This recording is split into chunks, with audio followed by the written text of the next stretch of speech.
Chapter 1. Introduction in Defense of Everything Else. The only possible excuse for this book is that it is an answer to a challenge. Even a bad shot is dignified when he accepts a duel.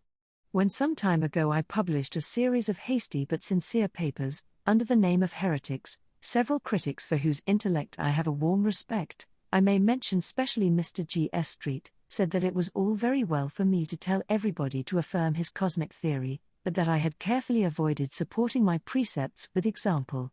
"I will begin to worry about my philosophy," said Mr. Street, "when Mr. Chesterton has given us his." It was perhaps an incautious suggestion to make to a person only too ready to write books upon the feeblest provocation. But after all, though Mr. Street has inspired and created this book, he need not read it. If he does read it, he will find that in its pages I have attempted in a vague and personal way, in a set of mental pictures rather than in a series of deductions, to state the philosophy in which I have come to believe. I will not call it my philosophy, for I did not make it. God and humanity made it, and it made me.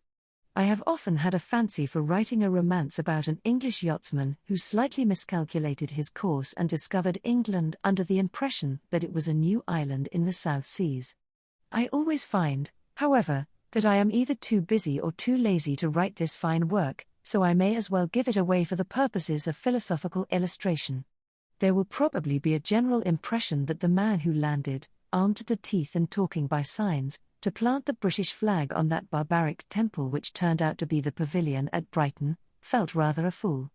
I am not here concerned to deny that he looked a fool. But if you imagine that he felt a fool, or at any rate that the sense of folly was his sole or his dominant emotion, then you have not studied with sufficient delicacy the rich romantic nature of the hero of this tale. His mistake was really a most enviable mistake, and he knew it, if he was the man I take him for. What could be more delightful than to have in the same few minutes all the fascinating terrors of going abroad combined with all the humane security of coming home again? What could be better than to have all the fun of discovering South Africa without the disgusting necessity of landing there? What could be more glorious than to brace one's self up to discover New South Wales and then realize, with a gush of happy tears, that it was really old South Wales? This at least seems to me the main problem for philosophers, and is in a manner the main problem of this book. How can we contrive to be at once astonished at the world and yet at home in it? How can this queer cosmic town, with its many-legged citizens, with its monstrous and ancient lamps, how can this world give us at once the fascination of a strange town and the comfort and honor of being our own town? To show that a faith or a philosophy is true from every standpoint would be too big an undertaking even for a much bigger book than this. It is necessary to follow one path of argument, and this is the path that I here propose to follow. I wish to set forth my faith as particularly answering this double spiritual need, the need for that mixture of the familiar and the unfamiliar which Christendom has rightly named romance. For the very word romance has in it the mystery and ancient meaning of Rome. Anyone setting out to dispute anything ought always to begin by saying what he does not dispute. Beyond stating what he proposes to prove, he should always state what he does not propose to prove. The thing I do not propose to prove, the thing I propose to take as common ground between myself and any average reader, is this desirability of an active and imaginative life, picturesque and full of a poetical curiosity, a life such as Western man at any rate always seems to have desired. If a man says that extinction is better than existence, or blank existence better than variety and adventure, then he is not one of the ordinary people to whom I am talking. If a man prefers nothing, I can give him nothing. But nearly all people I have ever met in this Western society in which I live would agree to the general proposition that we need this life of practical romance, the combination of something that is strange with something that is secure. We need so to view the world as to combine an idea of wonder and an idea of welcome. We need to be happy in this wonderland without once being merely comfortable. It is this achievement of my creed that I shall chiefly pursue in these pages. But I have a peculiar reason for mentioning the man in a yacht, who discovered England. For I am that man in a yacht. I discovered England. I do not see how this book can avoid being egotistical, and I do not quite see, to tell the truth, how it can avoid being dull. Dullness will, however, free me from the charge which I most lament, the charge of being flippant. Mere light sophistry is the thing that I happen to despise most of all things, and it is perhaps a wholesome fact that this is the thing of which I am generally accused. I know nothing so contemptible as a mere paradox, a mere ingenious defense of the indefensible. If it were true, as has been said, that Mr. Bernard Shaw lived upon paradox, then he ought to be a mere common millionaire, for a man of his mental activity could invent a sophistry every 6 minutes. It is as easy as lying, because it is lying. The truth is, of course, that Mr. Shaw is cruelly hampered by the fact that he cannot tell any lie unless he thinks it is the truth. I find myself under the same intolerable bondage. I never in my life said anything merely because I thought it funny, though of course, I have had ordinary human vainglory, and may have thought it funny because I had said it. It is one thing to describe an interview with a gorgon or a griffin, a creature who does not exist. It is another thing to discover that the rhinoceros does exist and then take pleasure in the fact that he looks as if he didn't. One searches for truth, but it may be that one pursues instinctively the more extraordinary truths. And I offer this book with the heartiest sentiments to all the jolly people who hate what I write, and regard it, very justly, for all I know, as a piece of poor clowning or a single tiresome joke. For if this book is a joke, it is a joke against me. I am the man who with the utmost daring discovered what had been discovered before.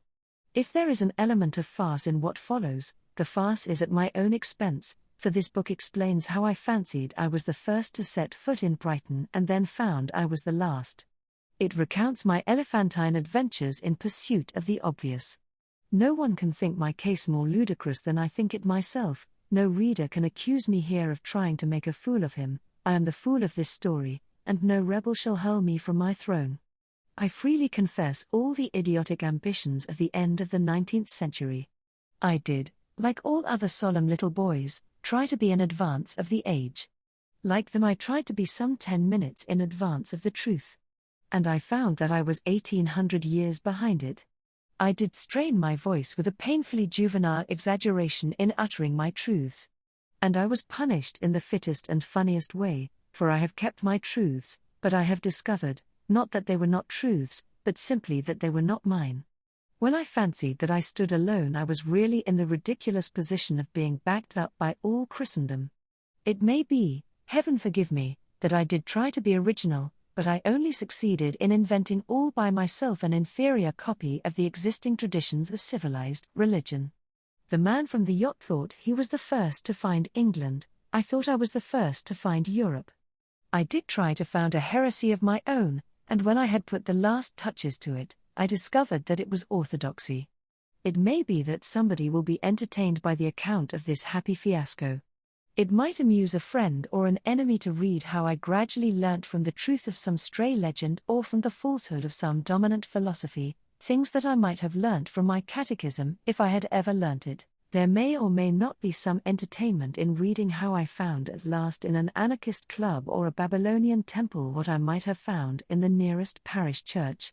If anyone is entertained by learning how the flowers of the field or the phrases in an omnibus, the accidents of politics or the pains of youth came together in a certain order to produce a certain conviction of Christian orthodoxy, he may possibly read this book. But there is in everything a reasonable division of labor. I have written the book, and nothing on earth would induce me to read it. I add one purely pedantic note which comes, as a note naturally should, at the beginning of the book. These essays are concerned only to discuss the actual fact that the central Christian theology, sufficiently summarized in the Apostles' Creed, is the best root of energy and sound ethics. They are not intended to discuss the very fascinating but quite different question of what is the present seat of authority for the proclamation of that creed. When the word orthodoxy is used here, it means the Apostles' Creed, as understood by everybody calling himself Christian until a very short time ago, and the general historic conduct of those who held such a creed. I have been forced by mere space to confine myself to what I have got from this creed. I do not touch the matter much disputed among modern Christians, of where we ourselves got it. This is not an ecclesiastical treatise but a sort of slovenly autobiography. But if anyone wants my opinions about the actual nature of the authority, Mr. G. S. Street has only to throw me another challenge, and I will write him another book.